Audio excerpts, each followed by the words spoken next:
everyone, welcome back to my YouTube channel. We're back again as we continue reading through the Bible. My name is Paul Peters, and today we are going to be reading from the book of Numbers, chapters 8 through 10.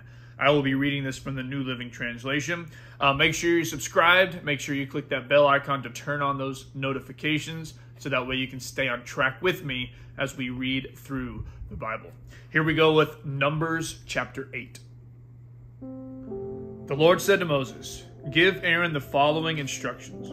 When you set up the 7 lamps in the lampstand, place them so their light shines forward in front of the lampstand." So Aaron did this. He set up the 7 lamps so they reflected their light forward, just as the Lord had commanded Moses.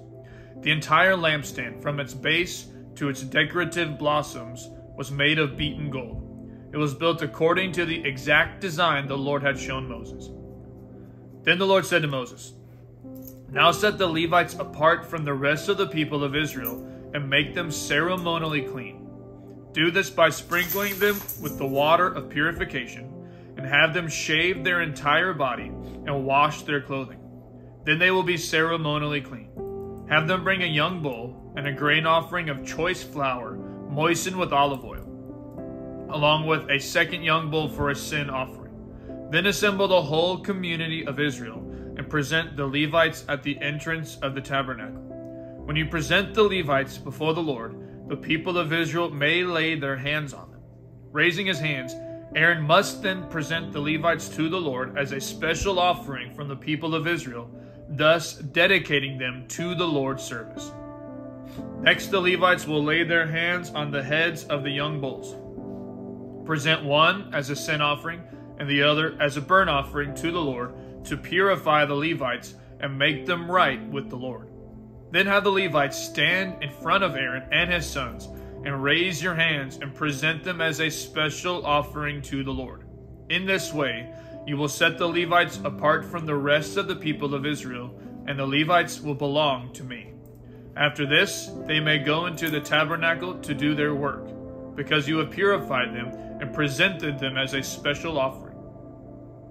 Of all the people of Israel, the Levites are reserved for me. I have claimed them for myself in place of all the firstborn sons of the Israelites. I have taken the Levites as their substitutes.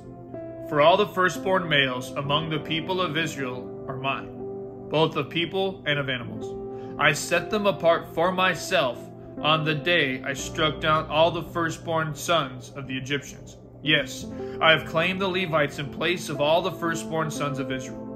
And of all the Israelites, I have assigned the Levites to Aaron and his sons. They will serve in the tabernacle on behalf of the Israelites and make sacrifices to purify the people, so no plague will strike them when they approach the sanctuary."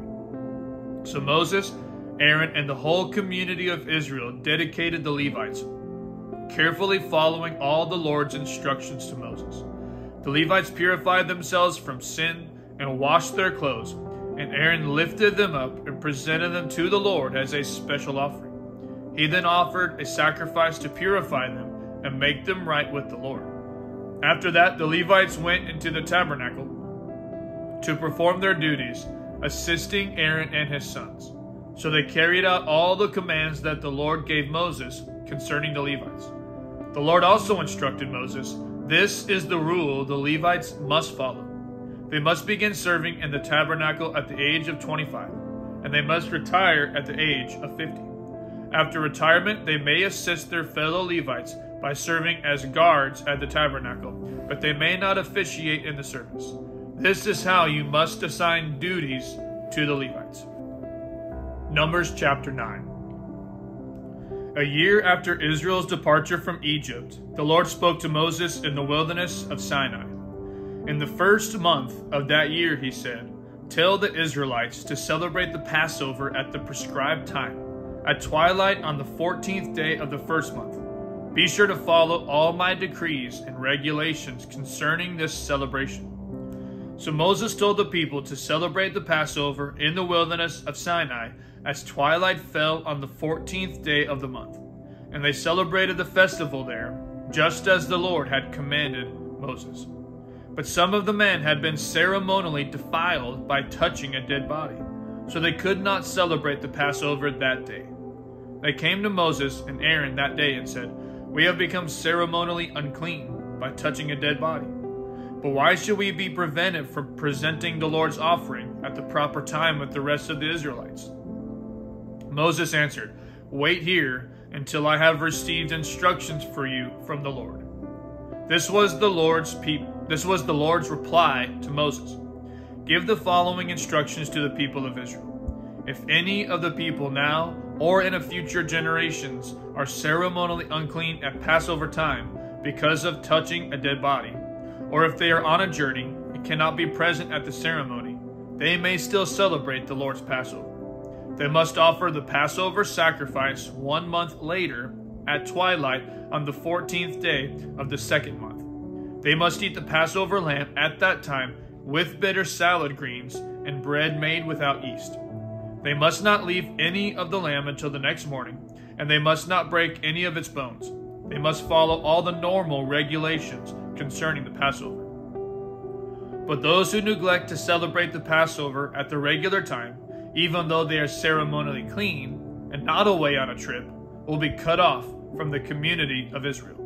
If they fail to present the Lord's offering at the proper time, they will suffer the consequences of their guilt. And if foreigners living among you want to celebrate the Passover of the Lord, they must follow these same decrees and regulations. The same laws apply both to native-born Israelites and to the foreigners living among you. On the day the tabernacle was set up, the cloud covered it. But from evening until morning, the cloud over the tabernacle looked like a pillar of fire. This was the regular pattern. At night, the cloud that covered the tabernacle had the appearance of fire. Whenever the cloud lifted from over the sacred tent, the people of Israel would break camp and follow it. And wherever the cloud settled, the people of Israel would set up camp. In this way, they traveled and camped at the Lord's command wherever he told them to go. Then they remained in their camp as long as the cloud stayed over the tabernacle. If the cloud remained over the tabernacle for a long time, the Israelites stayed and performed their duty to the Lord. Sometimes the cloud would stay over the tabernacle for only a few days, so the people would stay for only a few days, as the Lord commanded. Then at the Lord's command, they would break camp and move on. Sometimes the cloud stayed only overnight and lifted the next morning. But day or night, when the cloud lifted, the people broke camp and moved on. Whether the cloud stayed above the tabernacle for 2 days, a month, or a year, the people of Israel stayed in camp and did not move on. But as soon as it lifted, they broke camp and moved on. So they camped or traveled at the Lord's command, and they did whatever the Lord told them through Moses. Numbers chapter 10. Now the Lord said to Moses, "Make 2 trumpets of hammered silver for calling the community to assemble and for signaling the breaking of camp. When both trumpets are blown, everyone must gather before you at the entrance of the tabernacle. But if only one trumpet is blown, then only the leaders, the heads of the clans of Israel, must present themselves to you. When you sound the signal to move on, the tribes camped on the east side of the tabernacle must break camp and move forward. When you sound the signal a second time, the tribes camped on the south will follow. You must sound short blasts as the signal for moving on. But when you call the people to an assembly, blow the trumpets with a different signal. Only the priests, Aaron's descendants, are allowed to blow the trumpets. This is a permanent law for you, to be observed from generation to generation. When you arrive in your own land and go to war against your enemies who attack you, sound the alarm with the trumpets. Then the Lord your God will remember you and rescue you from your enemies. Blow the trumpets in times of gladness too, sounding them at your annual festivals and at the beginning of each month. And blow the trumpets over your burnt offerings and peace offerings. The trumpets will remind your God of his covenant with you. I am the Lord your God." In the 2nd year after Israel's departure from Egypt, on the 20th day of the 2nd month, the cloud lifted from the tabernacle of the covenant. So the Israelites set out from the wilderness of Sinai and traveled on from place to place until the cloud stopped in the wilderness of Paran. When the people set out for the first time, following the instructions the Lord had given through Moses, Judah's troops led the way.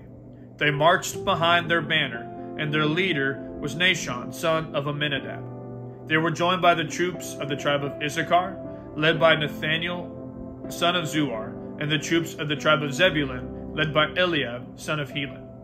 Then the tabernacle was taken down, and the Gershonite and Merarite divisions of the Levites were next in the line of march, carrying the tabernacle with them.